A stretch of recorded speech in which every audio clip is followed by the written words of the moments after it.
Mən Həsənov Arzu Lətivoğlu, Göygöl rayon Hacıməlik qəsəbəsində yaşayıram.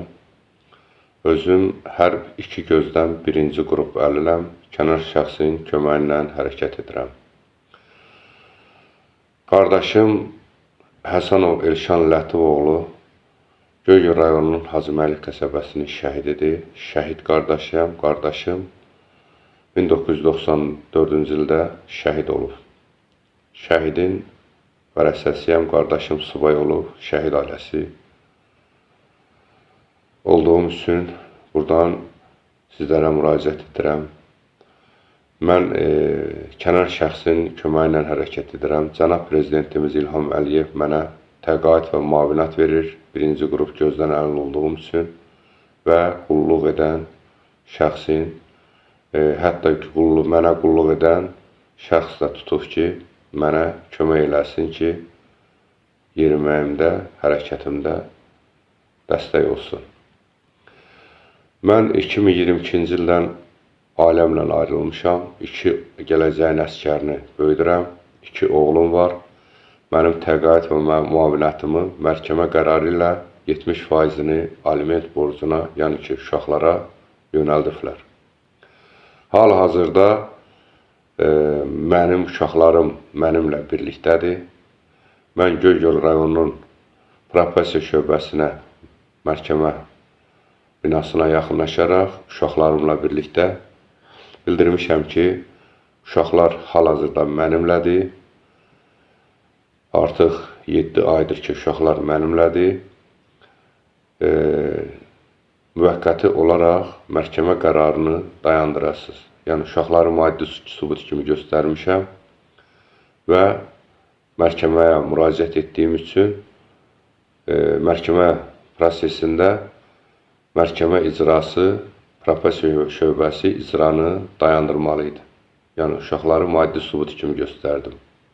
Mənim birinci qrup əlilliyimi nəzərə almayaraq, uşaqların mənimlə birlikdə olmasını nəzərə alınmayaraq, şəhid ailəsi olmağımı nəzərə almadan Professiya şöbəsi qarşı tərəflə uşaqların anası ilə yaxınlıq edərək, bir-birinə dəstək olaraq, həmin uşaqlarıma təyin olunmuş alimenti aralarında bölmüşdülər.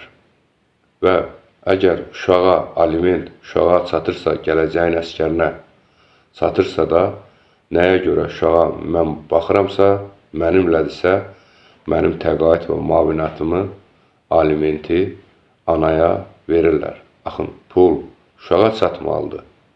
Nəyə görə ana o pulu mənimsəməlidir. Hətta mənim uşaqlarıma dövlətimiz tərəfindən sosial yardım da verilir. Həmən sosial yardım da uşaqlar üçün ayrılsa belə, yaşaması üçün, sağlam böyüməsi üçün, ayrılmasına dəstək olduğu üçün dövlətimiz tərəfindən. Həmin pulu da ana mənimsəyir, yəni anaya çatır. Uşaqlar mənimlədir. Mən bu haqda Göygöl məhkəməsinə və Şəmkir məhkəməsinə müraciət etdim və Professiya şöbəsinin sənədləri ilə Şəmkir rayon, qarşı tərəf Şəmkirdə yaşadığı üçün Şəmkir rayon məhkəməsi artıq 3 aydır ki, yenə də qarşı tərəflə əməkdaşlıq edərək mənim uşaqlarımın haqqını, alimentini anaya verir. Mən bu haqda Cənab Prezidentimizə və birinci vitse-prezidentimiz Mehriban Əliyevə rəsmi məktubla müraciət etdim. Çox sağ olsun ki, mənim şəhid ailəsi olduğumu, birinci qrup gözdən əlil olduğumu nəzərə alaraq, aidiyyatı orqanlara Prezidentimiz və birinci xanımı tapşırıq vermişdi. Tapşırığına əsasən mənə məktub gəlsə belə, görünür ki, bu günə kimi onlar nə Prezidenti sayır, nə birinci xanımını. Onların da şikayətini, müraciətini rədd edərək və onlara saymamazlıq, hörmətsizlik elədi. Görünür ki, bugün onlar nə şəhid ailəsini, nə birinci qrup əlli, nə birinci xanımı, nə birinci prezidentimiz İlham Əliyevi saymırlar. Yəni, onlarla, onların mənim şikayətimi tapşırsa belə, onlar saymamazlıq eləyir. Prezidentini saymayan birinci xanımını saymayan, şəhid evindən xəbəri olmayan və gözdən əlindən xəbəri olmayan məhkəmə hakimiyyətindən, məhkəmə haqq, ədalət məhkəməsindən məhkəmə mi olar? Bir daha təkrar edirəm ki, birinci qrup gözdən əliləm, şəhid ailəsiyəm, qardaşım Elşən Həsənov qəsəbəmizin birinci şəhididir. Göygöl rayon Hacıməli qəsəbəsində yaşayıram.